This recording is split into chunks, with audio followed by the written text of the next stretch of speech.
নমস্কার বন্ধুরা, আজকে তোমরা দেখতেই পাচ্ছ আমি তোমাদেরকে কালকেই বলেছিলাম যে আমার মেয়ের জন্মদিন ছিল, তো সেলিব্রেশন কিন্তু আজকে। আর দেখো বাড়িঘরের অবস্থা কিন্তু একদম নাজেহাল, তো এগুলো পরিষ্কার করতে হবে, তাড়াতাড়ি ঝটপট করে নিই। আর দেখো আমার কিন্তু নাকের পাশে একটা জটঠসা উঠেছে, এমন ব্যথা কি বলবো, ভীষণ ব্যথা, ধরাই যায় না। কাজকর্ম টুকটাক সেরে আমি ব্রাশ করে নিচ্ছি, স্নান টান করে নিয়েছি, এখন পুজো দিতে হবে। পুজো দিয়ে তারপরে আমি রান্নাবাড়ি করবো। আজকে সারাদিন প্রচুর ঝামেলা রয়েছে। তবে এই দেখো আমি পুজো দিতে ঢুকেই মেয়ে উঠে গেছে, আর উঠেই তো একদম কোনো কথা নেই, বাইরে যেতেই লাগবে ওকে।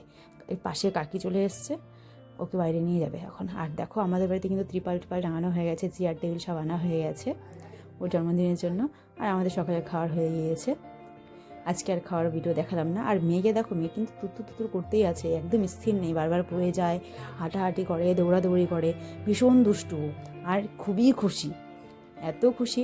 ওর কোনো ছোটোবেলা থেকেই ওর কোনো ঝামেলা নেই, কোনো সময় কান্নাকাটি করে আমাকে বিরক্ত করেনি।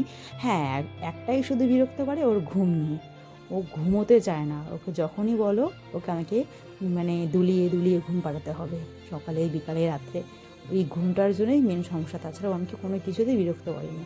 দেখো আমার শাশুড়ি মা ওকে এই এই বলছে ওই বলছে, আর আমার দেওর ওকে বকা দিচ্ছিলো, দেখছিলে তো ওর ঠোঁটটা কেমন করে ফুলিয়ে দিচ্ছিলো বারবার, আর শাশুড়ি মাকে গিয়ে নালিশ করছিল বারবার।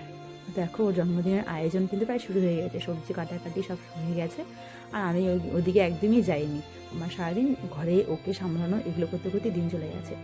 রান্না প্রায় বসিয়ে দিলে, আর এখন আমার বড় কিন্তু মাংস ধুচ্ছে ওখানে, বাড়িতে কোনো জন্য কাজ করে না, তবে মেয়ের জন্মদিন বলে কথা। আর আমার শাশুড়ি মা একদম অসুস্থ, সেই জন্য কাজকর্ম করছে, আর আমার শাশুড়ি মা শুয়ে আছে।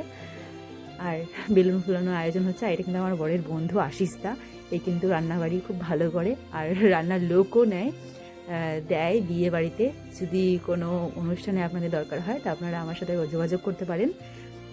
আর দেখো বেলুন ফুলানো কিন্তু প্রায় শেষ, বেলুনগুলো এত বড় বড় করে ফুলিয়েছে কি বলবো, আর মানে একটু পরপরই ফেটে যাচ্ছে। আর এটা কিন্তু আমার ওই যে কালকে ননাসটা দেখলাম, ননাসের বর, এটা হচ্ছে জামাইবাবু হয়। এই জামাইবাবু খুব মিষ্টি।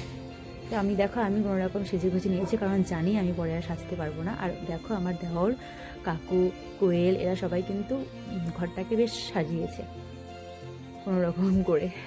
আর দেখো ওখানে রান্নাবাড়ি হচ্ছে, আর আমার মেয়ে টুকটু টুকটু করতেই আছে। আমাকে শাড়ি পরা দেখে আমার পিছনেই ছাড়ছে না, আমাকে যখন দেখছে কান্না করছে, ভাবছে আমি মনে হয় ঘুরতে যাবো ওকে থুয়ে। আর ওই চারাইজন দেখলে ওটা আমার দিদি হয়, এটা আমার যা হয়, আর এটা কিন্তু আমার মামি হয়। এই মামি কিন্তু ভীষণ মিষ্টি আর ভীষণ ভালো, খুব ভালো, এটা মামির মেয়ে। আর এটা কিন্তু আমার মা। আমার মা আসলো আমার মেয়ের জন্মদিনের জন্য, আমার বাবাও আসবে, তবে এগুলো আমি কালকে ছাড়বো। মা হচ্ছে ওকে একটা চেন দিল, সোনার চেন, দিদির ছেলেকেও চেন দিয়েছে, আর আমার মেয়েকেও চেন দিল।